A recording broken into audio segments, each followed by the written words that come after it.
Ladies and gentlemen, welcome. It is Thursday night at 8 o'clock, and once again, we are here for the Fight Underground Fight Council meeting. I am the fight director and the head of the Fight Council, Paul Atlas, and we will be talking again, as we usually do, about all things that are Fight Underground. I'd like to thank the council members for holding things down last week while I took care of some business issues with Fight Underground. I was unable to attend last week, but they did a very great job last week in holding down the meeting. And as a matter of fact, that's the first thing I'd like to talk about here tonight. The cliffhanger of sorts.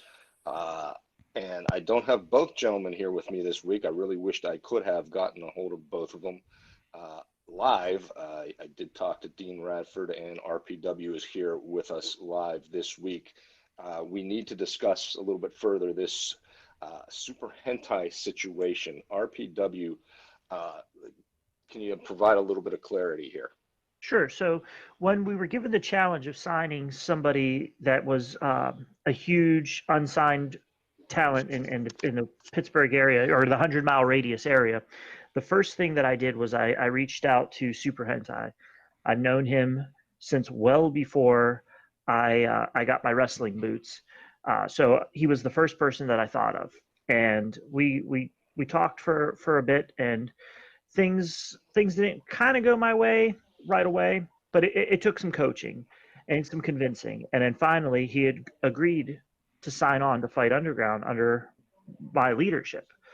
So Dean's coming in here claiming that he was the one that recruited Super Hentai, and he did it by text message. I don't handle business by text message. I make phone calls. I got him on the phone. We talked for hours about it before he finally went on and said, yes, I'm going to side with you.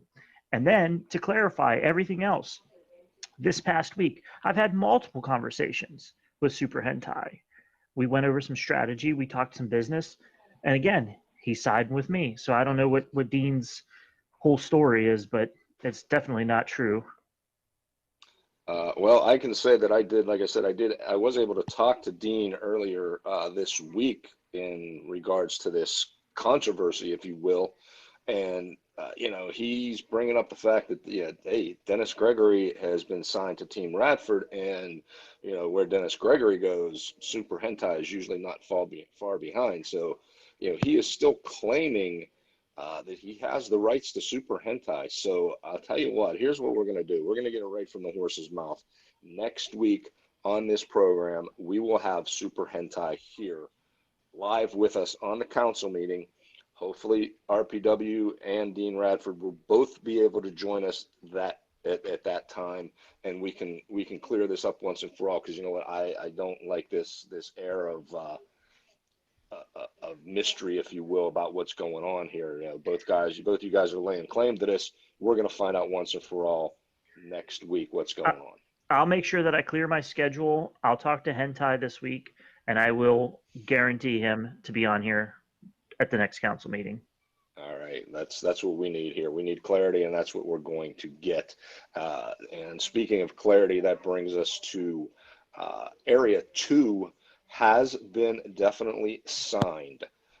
It will take place some point next weekend at an undisclosed place, day, and time. The only way to find out about where that will be is, as with Area 1, by invitation. The invitation's going out by myself, just as they did for Area 1. So once the fighters gain access to Area 2, they will do so by that invitation. We will be ending the controversy of Area 1, and that is, of course, who was the actual winner of Area 1. The semifinals already set up amongst the winners. The Rev from Team Bubba going up against Arthur MacArthur from Team Bennett, and Justin Idol, who is on Team Brandon K, going against Brohemoth, who is on Team Dean Radford. That being our semifinals, those two winners going on to face each other for the title of the winner of Area 1. So that will take place for sure at Area 2, as well as invitations going out this week to numerous other fighters for Area 2. But before we delve a little bit more into Area 2, I have brought a very special guest on this week who is going to talk a little bit about these four competitors. He has had many matches and or wars with all of these gentlemen for the most part. He is the king of Cleveland, Ohio. He is the Martin Scorsese of pro wrestling. He is Derek Direction. Derek, welcome to Fight Underground, and welcome to the council meeting. And I'd like to get your thoughts on our Area 1 competitors. Paul, I appreciate the invitation. I mean, much like yourself, me and you, we're like the last of a dying breed when it comes to Pittsburgh pro wrestling, the indie scene, if you take it. I know all four of these men really well. Rev Ron, he's aligned himself with Shane Taylor.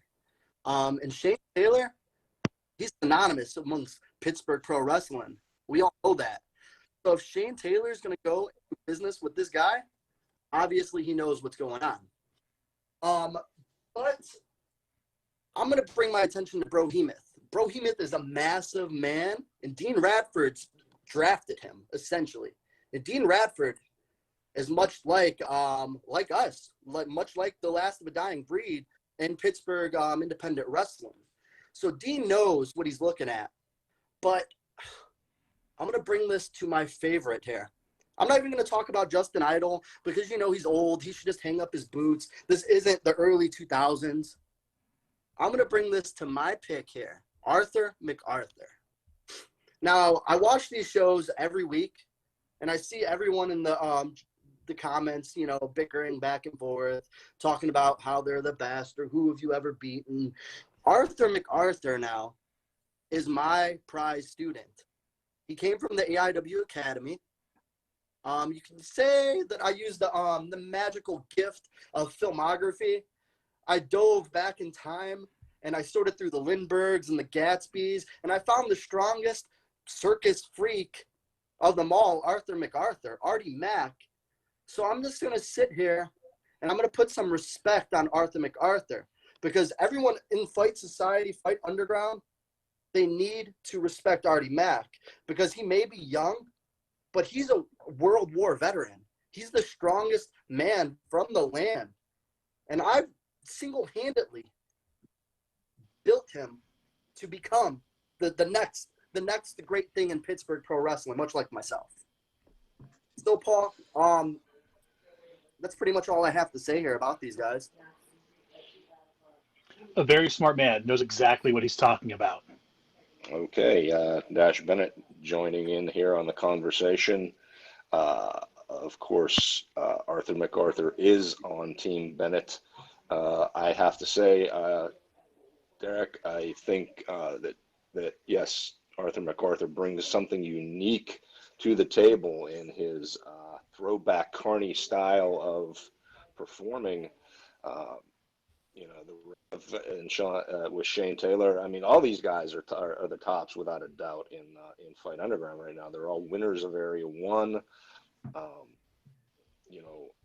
One man who I guess was kind of left out of this was Loss Prevention. I know Stacy Hunter, that didn't stick very well with you, and I know you've asked for some time here this week to talk about that. So I am going to go ahead and throw it over to you right now. What is it you need to say there, girl? Well, you know what? I said it last week, and I'm going to say it again tonight. Loss Prevention will not participate in any conclusion to Area 1. We have already decided.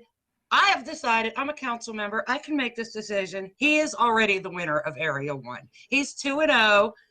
The quality of talent that he beat versus Brohemoth's talent, even though Vance is one of my guys as well, Vance wasn't ready for Bro. But Loss Prevention should be number 1 and is in my eyes.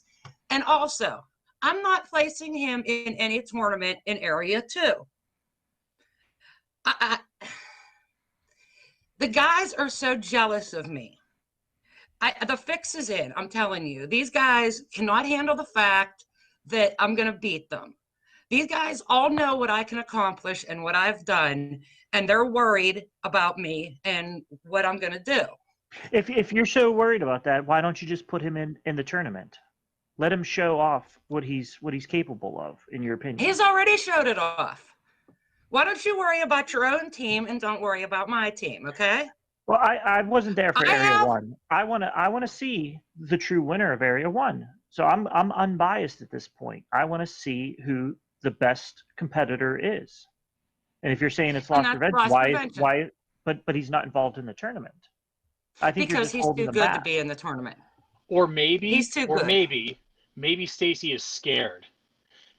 Maybe she's scared to put him in with the rest of these Area 1 competitors because she's scared of losing her meal ticket. Dash, you've known me better than anybody on this council. When have I ever been scared of anything? I have stood up against Quinn, against Paul, against you, against Potter, against everybody. Nothing scares me. Not putting loss prevention in a tournament for sure, okay? But don't worry about it. I have someone for Area 2, and this person is a mercenary of sorts. He's going to protect my ultimate investment, and that is loss prevention, who is, in my opinion, and should be everybody else's opinion, the top-ranked fighter in Fight Underground. Okay, well, a lot was weighed in last week about what's going on here with this whole winner of Area 1 thing, and I'm going to tell you right now, I was unable to be on last week, but in my opinion, we've got probably the 4 best out there. Perhaps we should have had the 5 best out there. Stace, I understand what you're saying as far as loss prevention goes, but again, in Fight Underground, it's all about proving it in the ring. So I don't know if holding him back or holding him out is the best thing to be doing right now as far as gaining traction here in Fight Underground, especially not competing in Area 2 at all, if that's exactly what you're talking about here, that you're not going to have Exactly. You have preached from day one that it's all about the wins and losses. I will be the one who promotes when, where, and how, and against who loss prevention wrestles and fights. When Area 2 is all said and done, loss prevention will be the Alpha King who has more wins than anyone. I don't see how that's going to happen if he's not competing, but you've been around a long time, so I'm sure you've got a plan in the works. So I guess it's soon to be seen. Of course I have a plan. Would I come into this without a plan? I just think you're just trying to hide his inexperience, because there are 4 top guys in the Fight Underground competing for the winner of Area 1. Okay, And I don't think he can hold his own against either one of them. So let's say we do put him in the tournament, then it's we have a uneven number of guys. Then what happens? I mean, I think it's we can leave that to simple. the fight director to decide. I mean, it's quite simple. I mean, what do you do in the NFL playoffs? You get a bye week, so obviously he would have a bye into the finals. Well, he should have a bye for the whole thing because he's number 1. So that's it. Okay. She's holding on to that. All right. Fantastic. So, Area 2 apparently will not have loss prevention in it in any way, shape, or form. But again, we will have our 4 competitors. And I know we have several of the members here who are, we have a couple here at least. Well, actually, the only one here today is Dash, and who has somebody in there.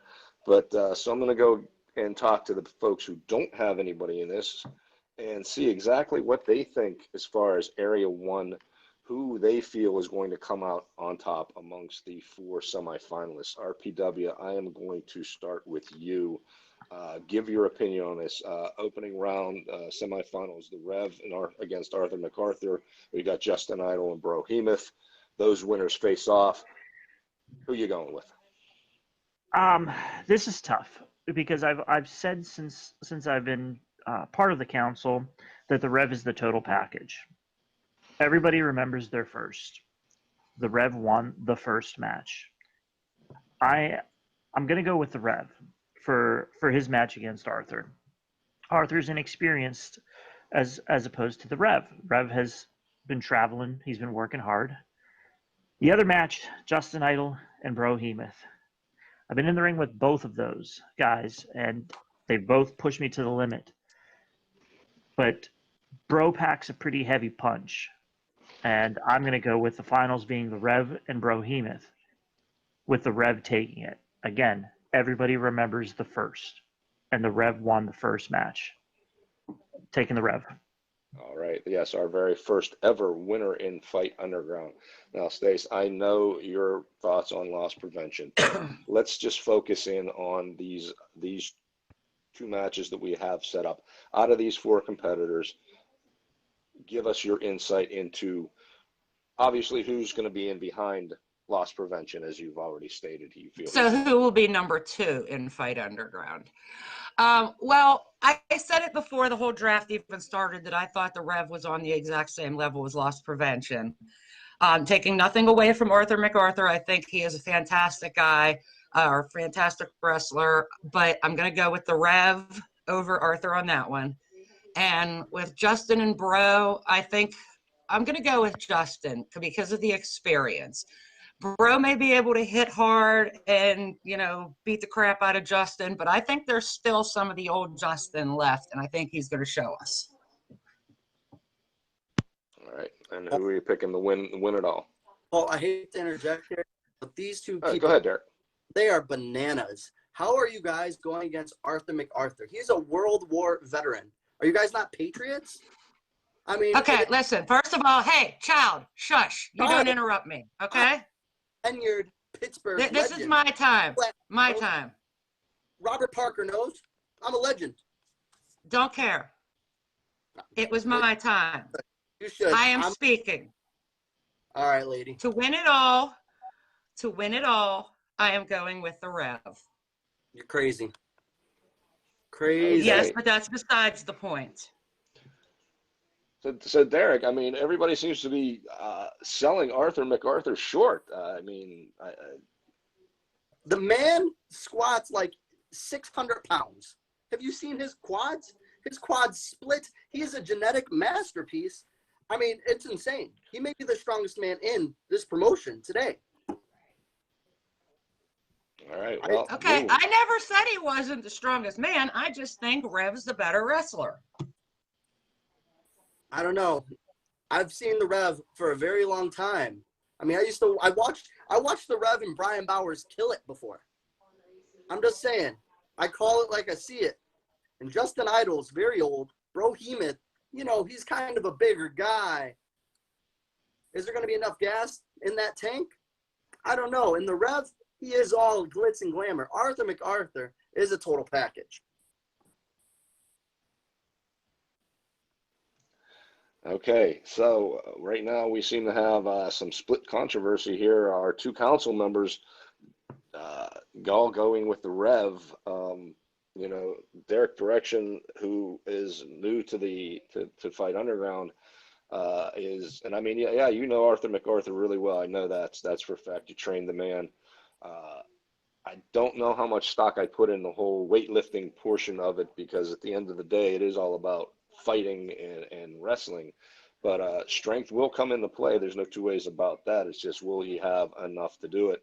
I gotta say, I agree with Derek on the Brohemoth thing. Sometimes this guy does, in longer matches, and we know Justin Idol, being the smaller guy, Justin can still go. Will he wear down Brohemoth? In some of the longer matches, Bro has become winded in the past, so hopefully he's working on that cardio. It all remains to be seen exactly what will happen. Now, Dash, I know you got a horse in this race, but I'm going to go ahead and allow you to chime in on this as well. You've heard from the other council members. You've heard from Derek Direction. Your man, Arthur MacArthur, is indeed in this fight. Break it down for me. I mean, it doesn't surprise me that the council is selling Arthur short. I mean, that's been his story all this time. That's how he ended up getting drafted by me in the first place. But I'll say this about Arthur MacArthur. He is an unorthodox individual, and he has a very unorthodox style in the ring. And that means he is unpredictable. So that's something that the Rev needs to keep in mind when they get to Area 2. See, I've been scouting the Rev. I've been watching a lot of his matches, trying to find an edge and advantage for Arthur MacArthur, and I think I found it. See, I've noticed that the Rev, if things don't go his way in a match, he's very quick to lose his cool, and usually that ends up being his downfall and leads to a loss. So with Arthur being as unpredictable and unconventional as he is, all he has to do is get in the Rev's head, throw him off his game, and he has it in the bag. Now, as far as the other two competitors, Justin Idol and Brohemoth, I'll say this: Arthur versus the Rev is going to be a battle of skill, and I think Arthur versus Justin Idol will also be a battle of skill. But I pray that Brohemoth makes it to the finals against Arthur MacArthur, because in a battle of strength, Arthur will have his number, no doubt. Okay, so Dash Bennett with his views on the Area 1 champion, as it is, and winner of Area 1, bringing us again into, we're going to start to talk about Area 2, as we said, coming up this next week, not this weekend, but next weekend at our undisclosed location and day and time. Each one of the 8 team leaders are going to be required to pick a representative from within the Alpha King division, and those people are going to face off, and we will have a sole winner at the end of Area 2 of Area 2. So it's not going to be a to be continued in Area 3 type deal. We will have that, and I understand one of our leaders, team leaders, has already picked his representative, that being RPW. RPW, why don't you enlighten us as to who your representative will be in Area 2? So last week, everybody was too afraid to speak up and throw a name out there. I stood up like a man, and I announced my participant, and that's the colossal Mike Law. He was my gift from BC Steel. Who better than to lead the team right into Area 2 than Mike? So I'm happy to have him, and I cannot wait for Area 2. Okay, and I understand Mike Law is also joining us here tonight for a very special Q&A with the council members. Mike, welcome to the council meeting, and I guess welcome back to Pittsburgh, man. How you been? What you been up to? Great, man. Thanks for having me, Paul, and obviously everyone else. It's great to be back. 14 years is an eternity, especially in professional wrestling. I can start off by saying that I was the same person I was last year, let alone what I was 14 years ago. I have improved. I am a totally, completely different individual. The lack of confidence that I lacked when I was younger, when I was 14 years, none of that exists. I'm here not only to take over this thing, but to completely annihilate everyone. And I live this life, man. You know what I mean? Like, I am a pro wrestler. And I know it's like a bad thing to say nowadays, everyone's a sports entertainer or a performer. And if you take off all the other things, at the end of the day, the meat and potatoes, the heart of what I do is pro wrestling. And, I can't be any more stringent as far as dieting, as far as hitting the gym, working out, getting in the ring. You can do all the cardio you want, but, being in that wrestling ring is a whole different ball game. And, I'm just looking to not only represent, Potter, but also represent, where I came from. You know what I mean? Like, it's been 14 years since I hit the scene in Pittsburgh. I've had a lot of changes since then. Unfortunately, a lot of my friends who were there with me at that time are no longer around. So, I'm here to represent them as well, because I just need to show everyone that there's a reason that people in the past have slept on me, and that ends. You have to be greedy in this game, and I plan on being as greedy as possible on my return, no doubt. Okay, well, I can tell you right now, as far as Fight Underground goes, Mike, it is not about sports entertainment. It is not about performance. It is about wrestling. It is about fighting. So if that is the path in which you have gone down, Fight Underground can be the place for you. So you've mentioned some of the things you've done over the past 14 years to up your game, to improve yourself both as a wrestler and as an athlete overall. But what do you think is that one special thing that you're going to bring to Fight Underground that's going to make not just you successful, but Team RPW and RPW as your team leader? What is that? What are you going to bring to the table that's different from everyone else in Fight Underground? I mean, 14 years was me already being 5 years in the business. You know what I mean? And, you know, and no, I guess to Justin Idol, who's been around for a long time, they have to know that I have to be one of the most experienced guys on this whole deal, you know? And, you know, on top of that, like, I'm just still hungry, man. A lot of these guys, a lot of these cats towards like year 10 in doing this, they're already like, they feel like they're owed something. They feel like, you know, it's about the time they put in. No, man, I still put in the hard work, and that's the difference. I'm not one of those guys that, like, I've been doing this for 5 years and I feel like I'm owed something. No, I've been doing this for almost 20 years now, and I don't feel that I'm owed anything. I feel that I take what I deserve, you know, and that's a difference in mentality. I got the winner's mentality. A lot of these guys today, the younger guys especially, you know, I know there's some hardworking, you know, there's some diamonds in there, but for the most part, a lot of these guys, man, and girls, I'll throw it out there as well, you know, they get lost in the fact that, you know, by year 4, they expect to be like on national TV, or, you know, by year 10, they become a bitter veteran. You know, I'm not bitter, man. I'm better. That's just what it is. And like, people are going to see that in the long run. They're going to see the absolute best version of me that they could possibly see. I'm going to outwork everyone. I'm going to out-wrestle everyone. My cardio will be on point. I hope whoever's in the ring with me brings it.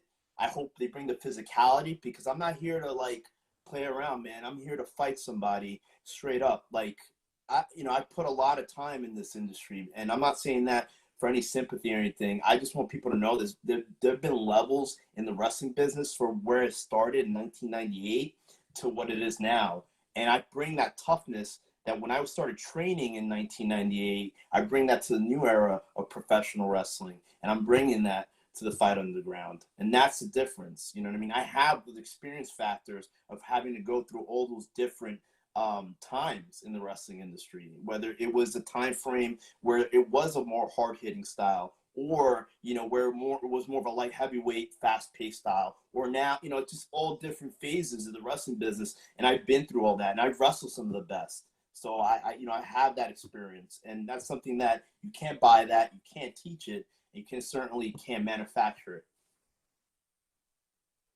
All right, very good.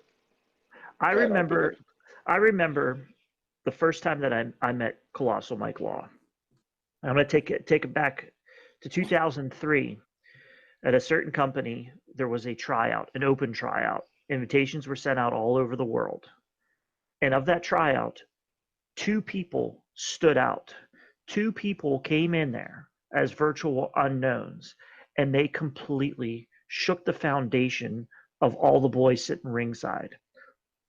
Colossal Mike Law was one. The other one was Spiral. Rest in peace, brother. I miss you every day. But Mike did something that night that nobody else did. He showed how much he wanted it. And when BC surprised me with Colossal Mike Law, I says, you know what? There is nobody better, nobody who wants it more than Mike. And I am so happy and fortunate to have him on the council with me tonight, and to represent my team in Area 2. Mike, who do you want?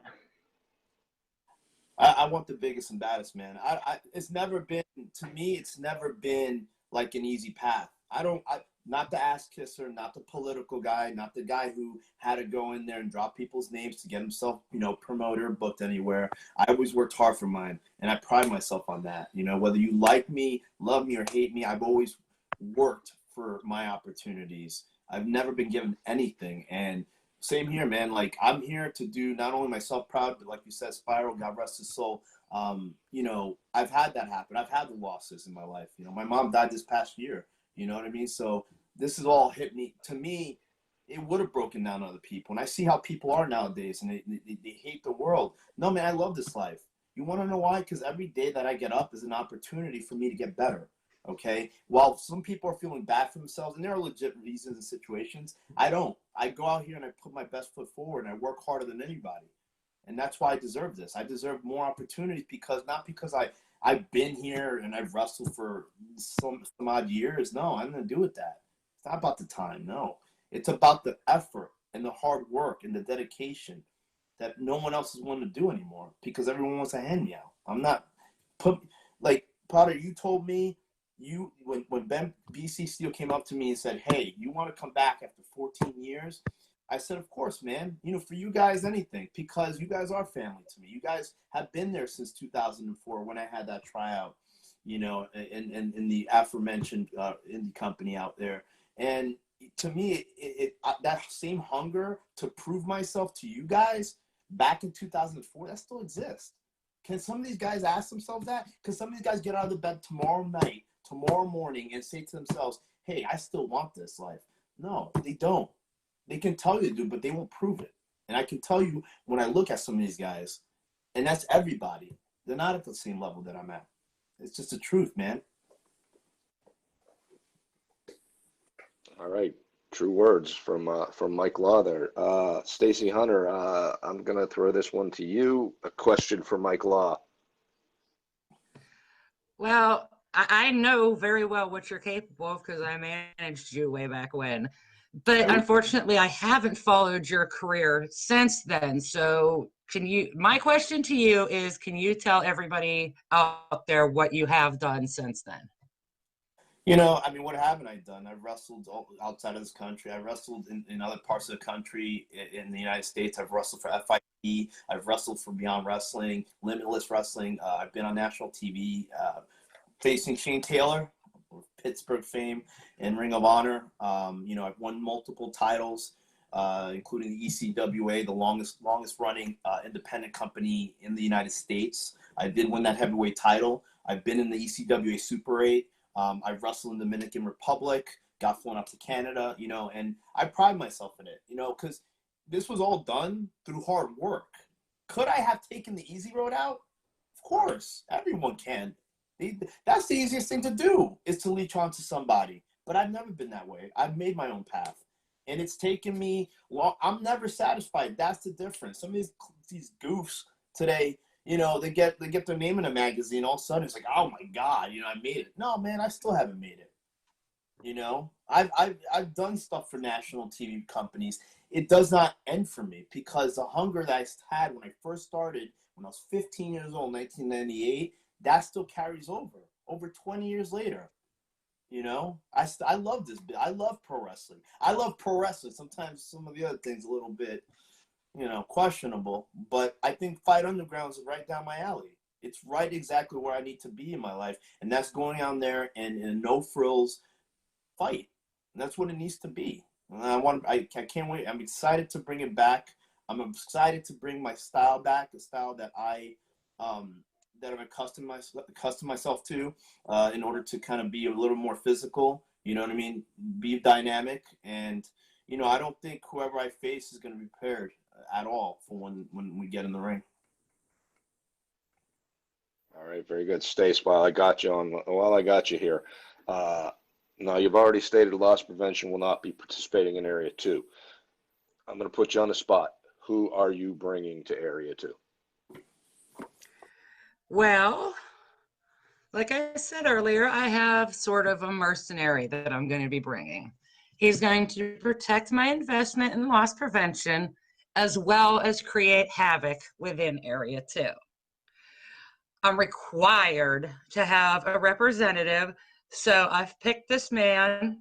I'm not going to tell you who he is. I'm not going to tell you his name yet, but rest assured he's very well traveled, 4 countries, and he has defeated over 70% of the Fight Underground roster in the past. All right. Well, that's a very big point to ponder there. So moving along with our Q&A, Dash Bennett, question for Mike Law. Not really so much a question. I just want to get a chance to talk to you because I feel like we need to catch up a bit. You and I go way back to 2004 when you came to Pittsburgh, all the way to, I believe I was your last match in Pittsburgh for that aforementioned promotion. I know definitely what you're capable of, and I know um, what you've been doing in the meantime to better yourself, to improve yourself, and how you've kind of taken the East Coast by storm. And I completely respect that. And I respect the hunger that you've been talking about. And I agree. There are a lot of people, especially at Fight Underground, that are lacking that hunger. But I can tell you that there is one person in Fight Underground that does share that same hunger. And that's the person that I'm going to be bringing to Area 2. And that is none other than John Roden. Now, I think John Roden and Mike Law will make an excellent finals for the Area 2 tournament. So I'm looking forward to seeing you in action, buddy. Well, and Dash, again, I mean, we go way back. And, I've actually heard of John. And to me, I know he has an aggressive style, which that's what I'm looking for, man. I'm not looking for any handouts. Like, believe me, it's never been my style of getting anything like, any hand-me-outs or anything, any freebies, man. I'm looking to fight the best, because the problem today is that a lot of these people want that. They want they want the easiest possible matchup. They want the easiest, person that they can, take down. And then, no, man, because to me, I don't get better. And if I can't keep up with any of the younger guys, then there's no reason for me to be here. I've said this time and time again, you can bring whoever you want. Ultimately, it's going to be me and them facing each other. And it's going to be a battle of will. It's going to be a battle who's faster, who's a better wrestler, who has better conditioning, And I truly, in my heart of hearts, have believed that I'm at the top of my game. I progress. If I'm not progressing, I'm dying. And I'm not going to be that guy. I'm not going to be that guy that reaches a certain point and stops working hard and just kind of sails by on bookings. That's never been my style. If I'm not where I need to be, I'll take myself out of the game and I'll get to where I need to be and come back, But I'm training harder than I've ever trained before. I know we had 5 months off for, due to, the COVID, but that's, that made me even hungrier because I need to get back to where I know I could be. I've been in the best shape that I've ever been. And I'm going to continue to focus on that. I'm going to continue to get in the ring and train my hardest because I don't want to be one of those guys that comes in after doing this for 15, 16, 20 years and then get completely schooled by one of these younger guys. That's not about a winning or losing thing. That's a pride thing. And I pride myself on putting on the best possible fight for everyone, but more importantly for myself, because I need to prove to myself that I'm not only better than that kid in 2004, but I'm exceeding what I've done last year and the year before. It's always a constant, battle for me to exceed expectations each and every year. I agree completely. And I said this to RPW, and I'll say it again. You joining the Fight Underground roster has essentially raised the bar, no pun intended, for the competition here. So I am definitely looking forward to seeing you, as I said, in Area 2. And I am looking forward to seeing you school some of these other guys. There's a lot of these council members that need put in check. So I'd love to see you, kind of wipe the smile off of Bubba Brewer or Dean Radford's face by beating their picks in the first round. So great job. And whatever – Robbie, tell me, whatever we, at this point, I'm expecting you to lead the charge. You have the experience factor of at least the Fight Underground. And, dude, I would follow you to hell and back, man. That's just straight up. You were like family to me. You always took care of me. And that's really what it is. I do this thing because I love it, but we're on a mission right now. And that's to win and to showcase our talents and that we are the best. Because if you're not looking to be the best, then just get out. Like so many, like I say time and time again, don't expect a pity party from me. I'm the nicest guy in the world, but don't expect that because it won't happen. I've had to get my ass kicked when I was 115 pounds and 15 years old, and I was getting beat up by guys that were 300 pounds. They didn't care about my feelings, you know? And so I come in with that mentality, you know what I mean? I'm going to be aggressive. I'm going to hit hard, you know what I mean? Because that's just the way I was brought up. And if you can't handle that, then maybe this isn't for you. And when they told me, when BC told me about Fight Underground, I was like, damn right, man. That's what we need to bring it back to. Like, let's bring that. Like, let's bring that, not only Fight Underground, but let's take that and bring it national. You know, bring it back. That style, that aggressive style. We need that. All right, very good. Derek Direction, I'm going to bring you in since you've joined us here tonight and see if you have a question here for Mike Law. So, Mike Law, what are you going to bring besides this aggression? I mean, I've seen you around. I do my homework, man. I've seen you around on social media. I know you got good wrestling gear. We go to the same gear maker. But I've been seeing these, like, pictures you're posting that you're lifting weights and, like, in Times Square. Are you focused for this match, or are you just pandering around a little too much? No, I mean, a professional can do many things. You don't have to be just one thing. You know, that's completely, like, inaccurate, and it has nothing to do. One thing has nothing to do with the other, because you have to realize, like, me being a wrestler in a wrestling match and wrestling is one thing. Like, that's just one aspect of what I do. Me going out there and taking photo shoots and getting paid, because, like, why wouldn't I? To do photo shoots in Times Square with my barbell, that's a completely different thing. That's business. Now you're getting two different things, like, mixed. And, you know, if anyone has any doubts, just, I mean, you can YouTube. Like, if you're not, here's the problem. Like, I think Stacy said it before. If you're not following people's careers or anything at this juncture, there's really no excuse. We're all worldwide. You can go on YouTube and you can, you know, put someone's name in. You know, it's that easy. You know, and so it's a good question, but to me, ultimately, it's moot. The point's moot, because I can do that. I can take photos, but guess what? I can also go to the gym and work out, and I can also go and train in a wrestling gym, and I can also compete against some of the best. So that doesn't deter me from being, like, getting myself out there. You know, it's business. That's all it is. Sounds good. I just wanted to make sure your head was in the right spot coming here into the Fight Underground here, man. No problem. Like I said, all questions are welcome. You know, I know, and I'm going to say this because I know it's been 14 years since I stepped in the ring. Dash Bennett actually being my final match in Pittsburgh. It's been a long road since then, you know, and arduous, and it's been tough times, you know. I do recall, you know, like, being in the locker room a few times. And look, ultimately, I'll say this: Stacy and Dash, always good to me. Like, they were always respectful, always good people to me.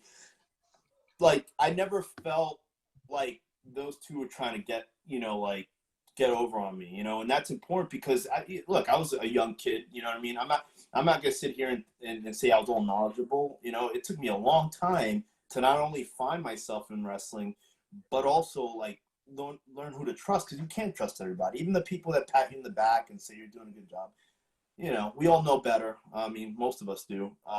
You know, but I will say that, to me, like, there were two, I think Boomer and Dean Raffer were two guys that I always felt like they were, you know, big egomaniacs. I never liked their, like, I've learned to grab a vibe from people from doing this for so long. And even back then, I knew those guys were, like, two, like, egomaniacs. Like, they wouldn't shake the hands of the young guys, which is, like, a big, like, that's the first thing you're taught, is respect in wrestling. And I felt like, for two guys who were veterans, it was very disrespectful. You know what I mean? Like, I was expecting them to come up to me, but if I come up to you and I'm ready to shake your hand and you kind of just turn your shoulder to me, like, listen, man, even 4 or 5 years in, I knew that these guys weren't, like, they were jerks, and I didn't want to deal with them. And you know, after a while, I was like, I'm not going to shake any of these guys' hands, because to me, that, like, I made the effort as a young guy. Now, this many years in, I'm not going to shake anyone's hand. I'm not, like, you know, like, if you follow the wrestling industry, you'll know who I am. And if you don't, you know, it'd probably be a good idea to find out. And I've always felt like Boomer Payne and Dean Radford were two of those guys that were just like, they were snobby about that, and I didn't like that. Well, Mike, I'm glad to tell you that after 14 years, not much has changed as far as they're concerned. Especially Dean Radford, who's probably the biggest asshole on this entire fight council. Well, yeah, I mean, it just boils out to what, like I said before, like, there's some people, as soon as you meet them, you're either going to get a good vibe or a bad vibe. I was always taught, and, I know, like, nowadays, like, shaking hands is such a bad thing, and that was even before the pandemic. I'm talking about, like, people, like, not wanting to do it because it was, like, an old adage, it's old school, that we got to get rid of that, But if my mentality was, like, if I can go shake your hand and look you in the eyes, and you're not looking me in the eyes, how do I know I can trust you? And I felt that from those guys. I assumed, like, Dean was one of those dudes, like, I had heard stuff about, and I'm the type of person, I'll always give anybody the benefit of the doubt. I'll never go out there and try to prejudge anybody based on what people talk about. But as soon as I met that guy, I knew that he was, like you said, dash an asshole. And then, like, nah, man, like, come to me legit or don't come at all, because I especially now, I don't put up with that. That's, BS right there. All right, well, it sounds like we have some serious issues here with a few members of our fight council. We may have to see what we can do about that, Mike. I don't know. I mean, maybe a one-on-one with these guys. I mean, sounds like some things need worked out here. Well, I would say, listen, I'm all game, man. Like I said, like, do I want to face the best of the best? Yes. Do I think Boomer and Dean are, do I think they're the best at this juncture?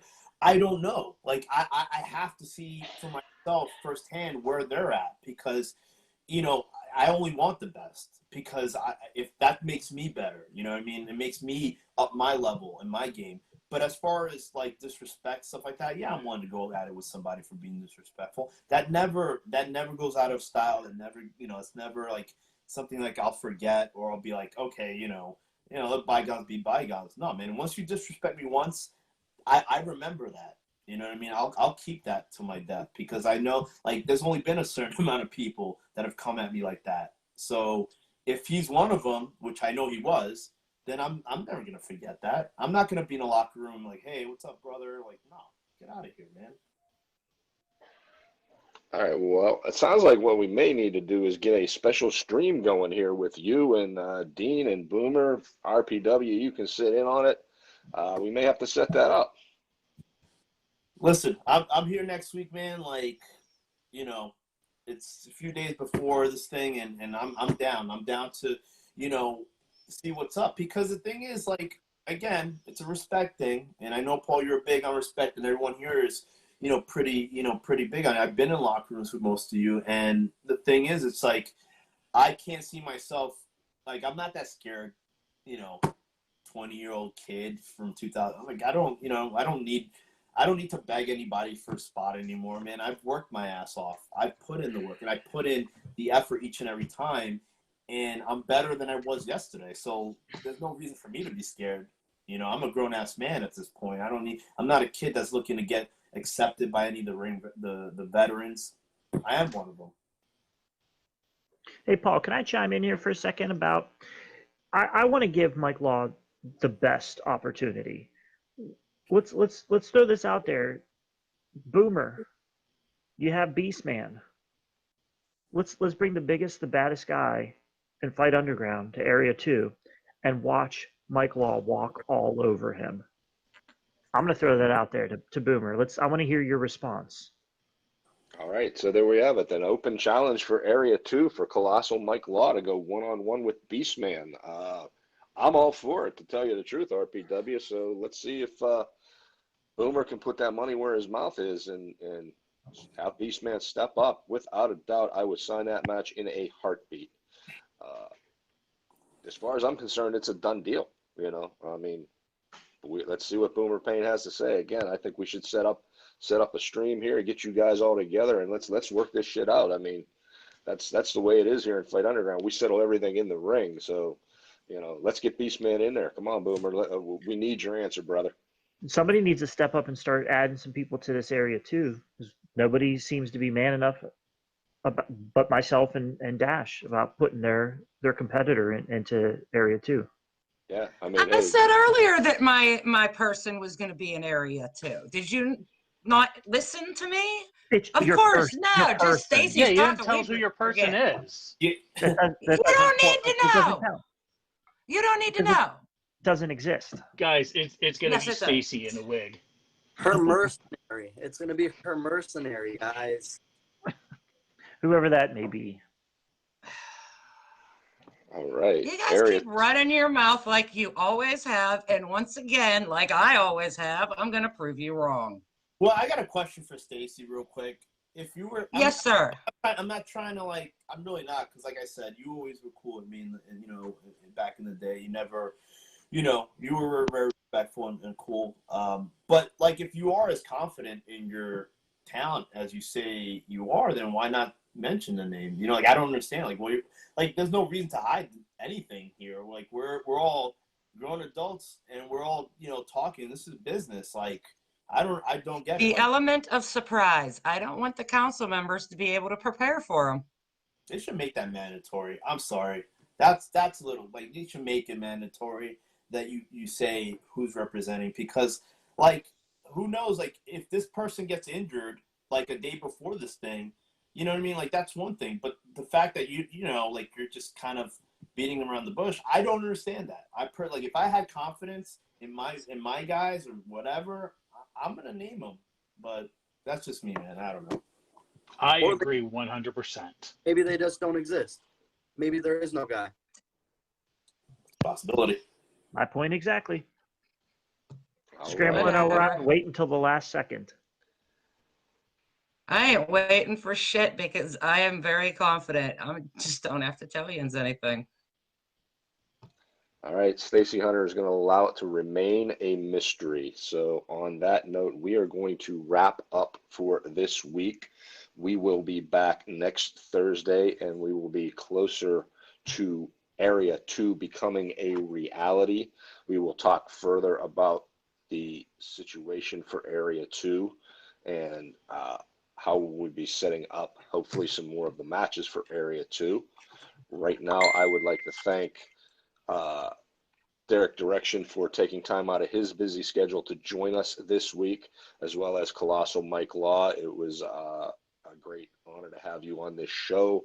It's been a long time since we've seen each other. I can say personally, from hearing you tonight, Mike, you definitely are not the same person that was in Pittsburgh 14 years ago. And I, for one, am looking forward to see what you're going to bring to Area 2. I'd like to also thank the rest of my council members for joining me this week, as well as everybody for tuning in across our social media platforms. We will be back next week again at 8 o'clock for the Fight Council meeting. That's it for this week. Thanks for joining us.